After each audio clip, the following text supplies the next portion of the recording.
দায়িত্বে আছে, আমাদের ট্যাক্সের টাকা যারা চলে তাদেরকে আর শান্তিতে ঘুমানোর কোনো সুযোগ নাই।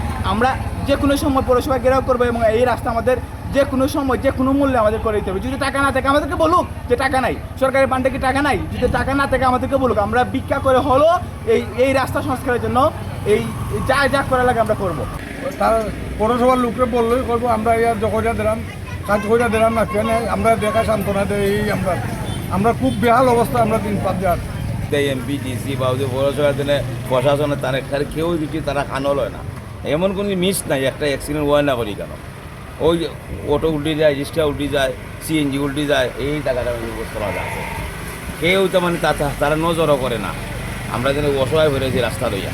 আপনারা দেখুন একটু গাইয়া তদন্ত কইরা যে আমরা কোন অবস্থায় আছি, মাছ যদি চাইরা দে মাছ অন্তত কে কেন সাহস হইব, কিন্তু এই হালে আমরা আছি বর্তমানে পৌরসভার লোক, আমরা 3 নম্বর ওয়ার্ডের মানুষ। এইটা আপনারা কাছে আমার দাবি যে আপনারা পৌরসভার লোক, সরকারি লোক, আপনারা আসুন ইয়া আপনারা নিজে তদন্ত করেন ইয়া কী অবস্থায় আমরা আছি। তা আজকে মনে করেন 1 বছর 1.5 বছরই আসছে, 1.5 বছরই আসছে। আমরা রাস্তাঘাট এমন অবস্থা, এটা করুন কারি, গাড়ি উল্টে যায়, গাড়ি ঠিক রাখা যায় না, মনে করেন গাড়ির কোনো মতো ঠিক রাখা যায় না। আজকে 1.5 বছর যাবত এইরকম আমরা চললাম, খুব কষ্ট আমরা।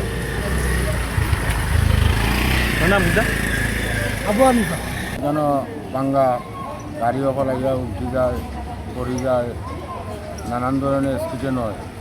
তখন এই রাস্তাটা আমরা জরুরি দরকার।